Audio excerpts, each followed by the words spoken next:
ನಮಸ್ಕಾರ ವೀಕ್ಷಕರೇ, ಗೃಹಲಕ್ಷ್ಮಿ ಯೋಜನೆಯ 11 ಮತ್ತು 12ನೇ ಕಂತಿನ ಹಣ ಟೋಟಲ್ ಆಗಿ 4,000 ಒಟ್ಟಿಗೆ 15 ಜಿಲ್ಲೆಗಳಿಗೆ ಬಿಡುಗಡೆ ಆಗ್ತಾ ಇರುವಂತದ್ದು ಕಣ್ರಿ. ಸೊ ಹಾಗಾದ್ರೆ ಆ ಒಂದು 15 ಜಿಲ್ಲೆಗಳನ್ನ ನೀವು ತಿಳ್ಕೊಳ್ಳೇಬೇಕು. ಯಾಕಪ್ಪ ಅಂದ್ರೆ ಆ ಒಂದು 15 ಜಿಲ್ಲೆಗಳಲ್ಲಿ ನಿಮ್ಮ ಜಿಲ್ಲೆನೂ ಕೂಡ ಆಗಿರಬಹುದು, ನಿಮ್ಮ ಖಾತೆಗೂ ಕೂಡ ಹಣ ಜಮಾ ಆಗ್ಬೋದಾಗಿರುತ್ತೆ. ಸೊ ಹೀಗಾಗಿ ತುಂಬಾ ಇಂಪಾರ್ಟೆಂಟ್ ಹಾಗೂ ಇಂಟ್ರೆಸ್ಟಿಂಗ್ ಆದಂತಹ ಮಾಹಿತಿ ಇದೆ. ವಿಡಿಯೋನ ಮಧ್ಯ ಸ್ಕಿಪ್ ಮಾಡದೆ ಕಂಪ್ಲೀಟ್ ಆಗಿ ನೋಡಿ. ಅದರ ಜೊತೆಗೇನೆ ಇನ್ನೊಂದು ಇಂಪಾರ್ಟೆಂಟ್ ಗುಡ್ ನ್ಯೂಸ್ ಬಂದಿರುವಂತದ್ದು, ಹೊಸ ರೂಲ್ಸ್ ಅನ್ನ ಕಂದಾಯ ಇಲಾಖೆ ಇದೀಗ ತಂದಿರುವಂತದ್ದು. ಸೊ ಒಂದು ರೂಲ್ಸ್ ಅನ್ನ ಎಲ್ಲರೂ ಕೂಡ ಫಾಲೋ ಮಾಡಲೇಬೇಕು.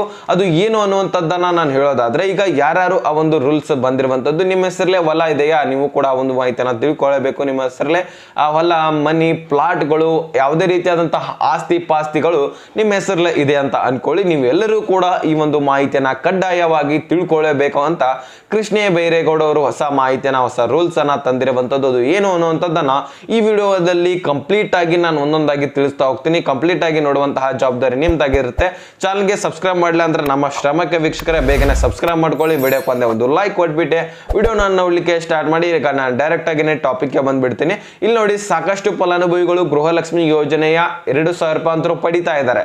ಆದ್ರೆ ಇನ್ ಕೆಲವೊಂದಿಷ್ಟು ಫಲಾನುಭವಿಗಳಿಗೆ ಇನ್ನೂ 2,000 ರೂಪಾಯಿ ಬರ್ಬೇಕಾಗಿತ್ತಲ್ವಾ, ಅದು ಬರ್ತಾ ಇಲ್ಲ ಅಂತ ಸಾಕಷ್ಟು ಫಲಾನುಭವಿಗಳು ಕೂಡ ಕಾಯ್ತಾ ಇದ್ದಾರೆ. ಅದನ್ನು ಕೂಡ ನಾನು ನಿಮಗೆ ಮುಂದೆ ಮಾಹಿತಿ ತಿಳಿಸ್ಕೊಡ್ತೀನಿ.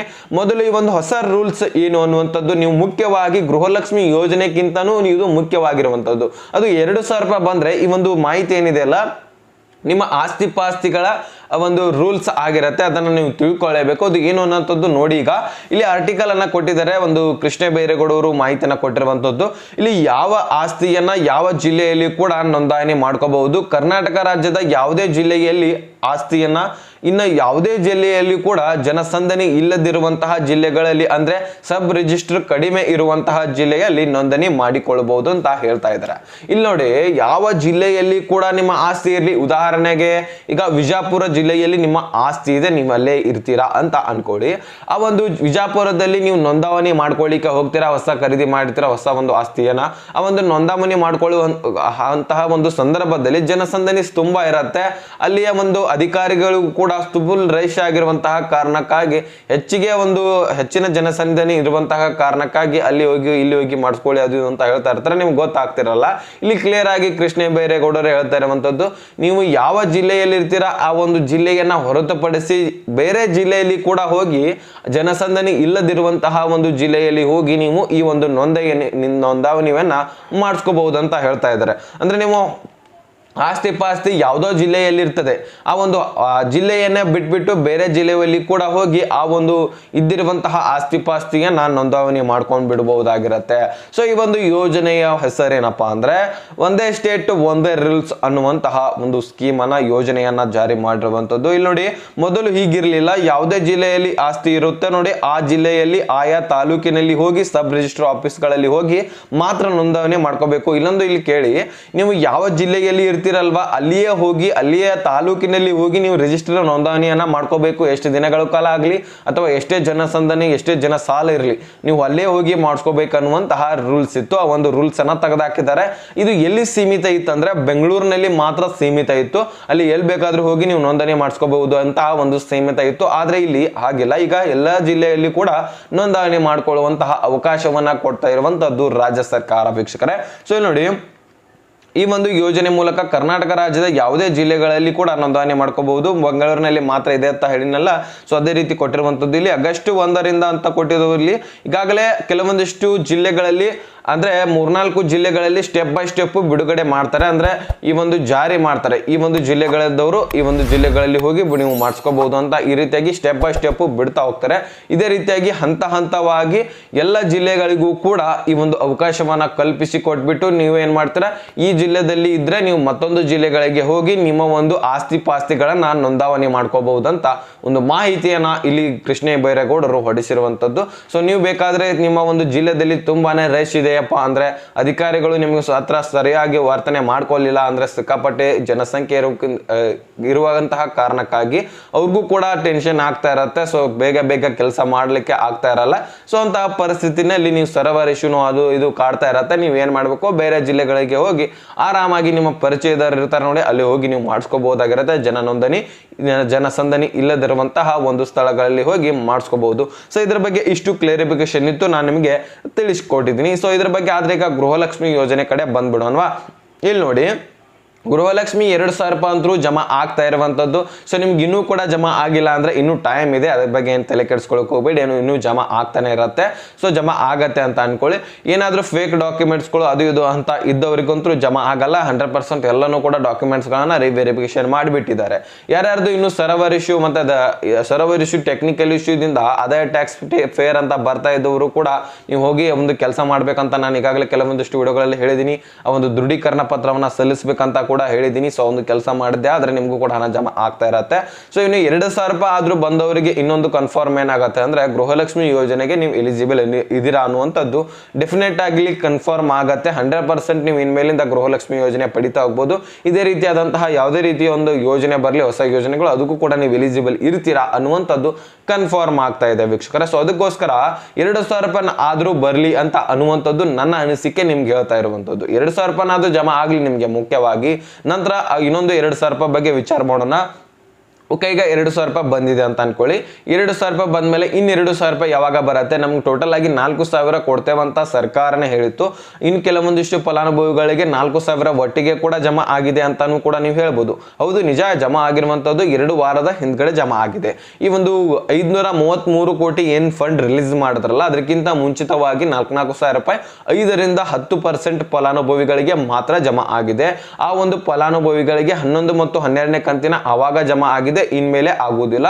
ನೆಕ್ಸ್ಟ್ ಮುಂದಿನ ತಿಂಗಳಿನಲ್ಲಿ ಏನ್ ಸೆಪ್ಟೆಂಬರ್ ತಿಂಗಳಿರುತ್ತಲ್ಲ, ಆ ಒಂದು ತಿಂಗಳಿನಲ್ಲಿ 13ನೇ ಕಂತೆ ಡೈರೆಕ್ಟ್ ಆಗಿ ಬರೋದು. ನಿಮಗೆ ಏನು 2,000 ರೂಪಾಯಿ ಬಂದಿದೆಯಲ್ಲ, ಬರೀ 11ನೇ ಕಂತಿನ ಹಣ, ಅವ್ರಿಗೆ ಏನಿದೆ 2,000 ರೂಪಾಯಿ ಇನ್ನೂ ಬರಬೇಕಾಗಿದೆ 12ನೇ ಕಂತಿನ ಹಣ. ಅವ್ರಿಗೆ ಏನಾಗತ್ತೆ, ಇದೇ ಆಗಸ್ಟ್ 15ನೇ ತಾರೀಕಿನ ನಂತರ 2,000 ರೂಪಾಯಿ ಬರ್ಲಿಕ್ಕೆ ಪ್ರಾರಂಭವಾಗತ್ತೆ. ಕ್ಲಿಯರಿಟಿ ಸಿಗ್ತಾ? ಇಲ್ಲಿ ನೋಡಿ, ಆಗಸ್ಟ್ ತಿಂಗಳಲ್ಲೇನೆ 2 ಕಂತುಗಳು ಹಾಕೊಡ್ತಾರೆ, ಆದ್ರೆ ಡಿವೈಡ್ ಮಾಡಿ ಹಾಕೊಡ್ತಾರೆ. 15 ದಿನಗಳ ಒಳಗಾಗಿ 11ನೇ ಕಂತಿನ ಹಣ, 15ನೇ ತಾರೀಕು ಆದ್ಮೇಲೆ 12ನೇ ಕಂತಿನ ಹಣ, ಈ ರೀತಿಯಾಗಿ ಒಂದು ಸ್ಟೆಪ್ ಬೈ ಸ್ಟೆಪ್ ಬಿಡುಗಡೆ ಮಾಡಲಾಗ್ತಾ ಇದೆ ಈ ಒಂದು ಗೃಹಲಕ್ಷ್ಮಿ ಯೋಜನೆಯ 11ನೇ ಕಂತಿನ ಹಣ. ಈಗ ಇನ್ನೂ ಕೂಡ ನಿಮಗೆ ಜಮಾ ಆಗಿಲ್ಲ ಅಂದ್ರೆ ಇನ್ನೂ ಟೈಮ್ ಇದೆ, ತಲೆ ಕೆಡಿಸ್ಕೊಳ್ಳಿಕ್ಕೆ ಹೋಗ್ಬೇಡಿ, ಜಮಾ ಆಗ್ತಾ ಇದೆ. ಇದು ಆಗಸ್ಟ್ ವರೆಗೂ ಕೂಡ ಜಮಾ 11ನೇ ಕಂತಿನ ಹಣ ಆಗತ್ತೆ. ಅದ್ರ ಜೊತೆಗೇನೆ 12ನೇ ಕಂತಿನ ಹಣ ಕೂಡ ಇದೇ ಒಂದು ಆಗಸ್ಟ್ ತಿಂಗಳಿನಲ್ಲಿ ಜಮಾ ಆಗಲಿದೆ. ಒಟ್ಟಿಗೆ ನಿಮಗೆ 4,000 ರೂಪಾಯಿ ಏನ್ ಬರ್ಬೇಕಾಗಿತ್ತಲ್ಲ, ಈ ಒಂದು ತಿಂಗಳಿನಲ್ಲಿ ಬರುತ್ತೆ, ಕಂಪ್ಲೀಟ್ ಆಗಿ ನಿಮಗೆ ಜಮಾ ಆಗುತ್ತೆ. ನೆಕ್ಸ್ಟ್ ಸೆಪ್ಟೆಂಬರ್, ಒಂದು ಆಗಸ್ಟ್ ಸೆಪ್ಟೆಂಬರ್ ತಿಂಗಳಲ್ಲಿ 13ನೇ ಕಂತಿನ ಹಣ ಕೂಡ ರಿಲೀಸ್ ಮಾಡೋರಿದ್ದಾರೆ. ಡೇಟ್ ಫಿಕ್ಸ್ ಮಾಡಿಲ್ಲ, ಅಥವಾ ಅದು 15ನೇ ತಾರೀಕು ಆಗ್ಬೋದು ಅಥವಾ ಫಸ್ಟ್ ವೀಕ್ ನಲ್ಲಿ ಕೂಡ ಆಗ್ಬೋದು ಅಂತ ಒಂದು ಮಾಹಿತಿ ಬಂದಿರುವಂತದ್ದು. ಆದ್ರೆ ದಿಢೀರ್ ಅಂತ ಬೇಗನೆ ಅಂತೂ ಜಮಾ ಆಗಲ್ಲ ವೀಕ್ಷಕರೇ. ಸೊ ಇದ್ರ ಬಗ್ಗೆ ಕ್ಲಾರಿಫಿಕೇಶನ್ ಸಿಕ್ತಾ ಅಂತ ಅನ್ಕೋತೇನೆ. ಏನಾದ್ರೂ ಕನ್ಫ್ಯೂಷನ್ ಇದ್ರೂ ಕೂಡ ಕಮೆಂಟ್ ಸೆಕ್ಷನ್ ಅಲ್ಲಿ ಅಥವಾ ಡಿಸ್ಕ್ರಿಪ್ಷನ್ ಅಲ್ಲಿ ಇನ್ಸ್ಟಾಗ್ರಾಮ್ ಲಿಂಕ್ ಇರುತ್ತೆ. ಮುಖ್ಯವಾಗಿ ನನ್ನ ಹತ್ರ ಕಾಂಟ್ಯಾಕ್ಟ್ ನೀವು ಮಾಡ್ಕೋಬೇಕಂದ್ರೆ ದಿನನಿತ್ಯ ನನ್ನ ಜೊತೆ, ಅಂದ್ರೆ ಯಾವುದೇ ನಿಮಗೆ ಕನ್ಫ್ಯೂಷನ್ ಇದ್ರೂ ಸಹಿತ ನಮ್ಮ ಜೊತೆ ಕಾಂಟ್ಯಾಕ್ಟ್ ನಲ್ಲಿ ಇರಬೇಕಂದ್ರೆ ಏನ್ ಮಾಡ್ಬೇಕು ಹೇಳಿ, ಡಿಸ್ಕ್ರಿಪ್ಷನ್ ಅಲ್ಲಿ ಇನ್ಸ್ಟಾಗ್ರಾಮ್ ಲಿಂಕ್ ಇರುತ್ತೆ.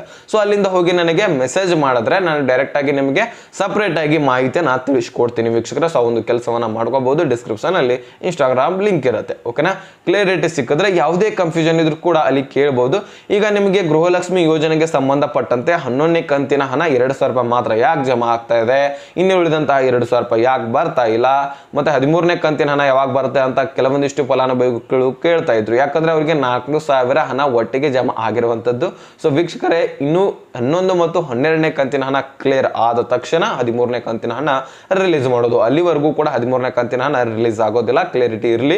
ಸೊ ಇದ್ರ ಬಗ್ಗೆ ಕ್ಲಿಯರಿಟಿ ನಿಮಗೆ ಸಿಕ್ಕದೆ ಆದ್ರೆ, ಸೊ ಈಗ ಈ ಒಂದು ನಾಳೆ ಬರುವಂತಹ 15 ಜಿಲ್ಲೆಗಳ ನಾನು ನಿಮಗೆ ತಿಳಿಸ್ಕೊಡ್ತೀನಿ. ನೋಡ್ರಿ, ಇಲ್ಲಿ ಯಾವ ಜಿಲ್ಲೆಗಳಿದಾವೆ, ಈ ಒಂದು ಕಂತುಗಳು ಯಾವ್ಯಾವ ಜಿಲ್ಲೆಗಳಿಗೆ ಬರ್ತಾ ಇದೆ ಅನ್ನುವಂಥದ್ದು. ಸೊ ನೋಡಿ, ಶಿವಮೊಗ್ಗ, ರಾಯಚೂರು, ಚಿಕ್ಕಬಳ್ಳಾಪುರ, ಚಾಮರಾಜನಗರ, ಮೈಸೂರು, ವಿಜಯಪುರ, ಬೀದರ್ ಹಾಗೂ ಮಂಡ್ಯ, ಕೊಪ್ಪಳ, ಬೆಳಗಾವಿ, ಬೆಂಗಳೂರು ನಗರ, ಬೆಂಗಳೂರು ಗ್ರಾಮಾಂತರ, ಕೋಲಾರ, ಕೊಡಗು, ಹಾವೇರಿ ಇಷ್ಟು ಜಿಲ್ಲೆಗಳಿಗೆ ಹಣ ರಿಲೀಸ್ ಆಗ್ತಾ ಇರುವಂತದ್ದು. ವೇಟ್ ಹೋಗಬೇಡಿ, ಇನ್ನು ಇಂಪಾರ್ಟೆಂಟ್ ಮಾಹಿತಿ ಇದೆ ಕೇಳಿ ಇಲ್ಲಿ ವೀಕ್ಷಕರೇ. ಇಷ್ಟು ಜಿಲ್ಲೆಗಳಿಗಂತೂ ನಾಳೆ ರಿಲೀಸ್ ಆಗ್ತಾ ಇದೆ, ಎಲ್ಲರಿಗೂ ಒಮ್ಮೆಲೆ ಜಮಾ ಆಗಲ್ಲ.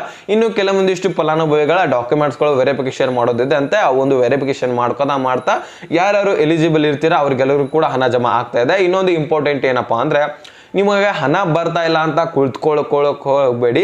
ಹಣ ಜಮಾ ಆಗತ್ತೆ ನಮ್ಗೆ ಇನ್ನೇನಂತ ಅನ್ಕೊಳ್ಳಿಕ್ ಹೋಗ್ಬೇಡಿ. ನಿಮ್ದು ರೇಷನ್ಸ್ ಕಾರ್ಡ್ಗಳು ಕೂಡ ರದ್ದಾಗಿರಬಹುದು, ಅದನ್ನು ಕೂಡ ಚೆಕ್ ಮಾಡ್ಕೋಬೇಕಾಗತ್ತೆ. ನೀವು ಡಿಸ್ಕ್ರಿಪ್ಷನ್ ಅಲ್ಲಿ ಆ ವಿಡಿಯೋ ಲಿಂಕ್ ಕೂಡ ಕೊಟ್ಟಿರ್ತೀನಿ, ಅಲ್ಲಿಂದ ನೀವು ಹೋಗಿ ನೋಡ್ಕೋಬಹುದು. ಈಗ ಮೊದಲು ಈ ಒಂದು ಮಾಹಿತಿಯನ್ನು ತಿಳ್ಕೊಳ್ಳಿ, ಇದ್ರ ಬಗ್ಗೆ ನಿಮಗೆ ಸಂಪೂರ್ಣವಾಗಿ ಕ್ಲಿಯರಿಟಿ ಆಗಿದೆ ಅಂತ ಅನ್ಕೋತೀನಿ ವೀಕ್ಷಕರೇ. ಇಲ್ಲಿ ನೋಡಿ, ವಿಜಯಪುರ ಜಿಲ್ಲೆ ಆಗಿರ್ಲಿ, ಬಾಗಲಕೋಟೆ, ದಾವಣಗೆರೆ ಇದಿಷ್ಟು ಜಿಲ್ಲೆಗಳಿಗೆ ಮೊದಲಿಗೆ ಏನಾಗಿತ್ತು, ಈಗಾಗಲೇ ಸ್ಪೀಡ್ ಆಗಿ 2,000 ರೂಪಾಯಿ ಹೆಚ್ಚಿನ ಒಂದು ಜಿಲ್ಲೆಗೆ ಯಾವುದಾದ್ರೂ ಜಿಲ್ಲೆಗಳಿಗೆ ಜಮಾ ಆಗಿದೆ ಅಂದ್ರೆ ವಿಜಯಪುರ ಜಿಲ್ಲೆಗಳಿಗೆ ಹೆಚ್ಚು ಜಮಾ ಆಗಿರುವಂತದ್ದು ವೀಕ್ಷಕರೇ. ಇನ್ನು ಉಳಿದಂತಹ ಜಿಲ್ಲೆಗಳಿಗೂ ಕೂಡ ಹೆಚ್ಚಾಗಿ ಜಮಾ ಆಗ್ತಾ ಬರ್ತಾ ಇರುವಂತದ್ದು ಸ್ಟೆಪ್ ಬೈ ಸ್ಟೆಪ್. ಹೆಚ್ಚಿನ ಕಮೆಂಟ್ ಗಳನ್ನ ನೀವು ಮಾಡ್ಬೇಕಾಗತ್ತೆ. ಯಾವ್ಯಾವ ಜಿಲ್ಲೆದವರು ನಿಮಗೆ ಜಮಾ ಆಗ್ತಾ ಇದೆ, ನಮ್ಮ ಜಿಲ್ಲೆ ಇದು ಸರ್ ನಮಗೆ ಜಮಾ ಆಗಿದೆ ಅಂತ ಕಮೆಂಟ್ ಮಾಡಿ. ನೀವು ಜಮಾ ಆಗಿಲ್ಲಪ್ಪ ಅಂದ್ರೆ ನಾವು ಈ ಜಿಲ್ಲೆದವರು ನಮಗೆ ಜಮಾ ಆಗಿಲ್ಲ ಅಂತ ಕಮೆಂಟ್ ಮುಖಾಂತರ ತಿಳಿಸಿ ವೀಕ್ಷಕರೇ, ನಮಗೂ ಕೂಡ ಕ್ಲಿಯರಿಟಿ ಸಿಗುತ್ತೆ. ಸೊ ನೆಕ್ಸ್ಟ್ ನಾವು ಇದ್ರ ಬಗ್ಗೆ ಮಾಹಿತಿ ಕಲೆಕ್ಟ್ ಮಾಡ್ಕೊಂಡು ವಿಡಿಯೋ ಮುಖಾಂತರ ನಿಮಗೂ ತಿಳಿಸಬಹುದಾಗಿರುತ್ತೆ. ಓಕೆನಾ? ಸೊ ಇದ್ರ ಬಗ್ಗೆ ಸಂಪೂರ್ಣವಾಗಿ ನಿಮಗೆ ಮಾಹಿತಿ ಅರ್ಥ ಆಗಿದೆ ಅಂತ ಅನ್ಕೋತಾನೆ. ಇದೊಂದು ಡೌಟ್ಸ್ ಇದ್ರು ಕೂಡ ನಾನು ಹೇಳಿದ್ನೆಲ್ಲ ಇನ್ಸ್ಟಾಗ್ರಾಮ್ ನಲ್ಲಿ ನನಗೆ ಕಾಂಟ್ಯಾಕ್ಟ್ ಮಾಡಿ ಅಂತ. ಸಂಪೂರ್ಣವಾಗಿ ಅರ್ಥ ಆಗಿದೆ ಅಂತ ಅನ್ಕೋತೀನಿ. ಅರ್ಥ ಆದ್ರೆ ಲೈಕ್ ಮಾಡಿ, ನಿಮ್ಮ ಸ್ನೇಹಿತರಿಗೆ ಶೇರ್ ಮಾಡಿ, ಸಬ್ಸ್ಕ್ರೈಬ್ ಮಾಡಿ ಅಂತ ಹೇಳ್ತಾ ಮತ್ತೆ ಮುಂದಿನ ಮಾಹಿತಿಯೊಂದಿಗೆ ಸಿಗೋಣ. ಸೊ ಅಲ್ಲಿ ತನಕ bye bye, take care friends.